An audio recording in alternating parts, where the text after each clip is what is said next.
Guys finally এটা আমাদের complete হয়ে গেছে আর এটাকে বানাতে আমাদের 5 দিন সময় লেগেছে।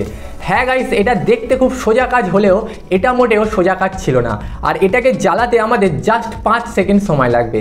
তাই তোমাদের মধ্যে থেকে যারা যারা চ্যানেলে নতুন আছো প্লিজ চ্যানেলটিকে সাবস্ক্রাইব করে আমাদেরকে সাপোর্ট করো। তো চলো এবার এটাকে জ্বালানোর ব্যবস্থা করা যাক।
তো গাইস এই ছিল আজকের ভিডিও। তো ভিডিওটা যদি ভালো লাগে তো অবশ্যই একটা লাইক করে দেবে আর প্লিজ চ্যানেলটিকে সাবস্ক্রাইব করে আমাদেরকে সাপোর্ট করো যাতে আমরা তোমাদের জন্য আরও নতুন নতুন ভিডিও নিয়ে আসতে পারি।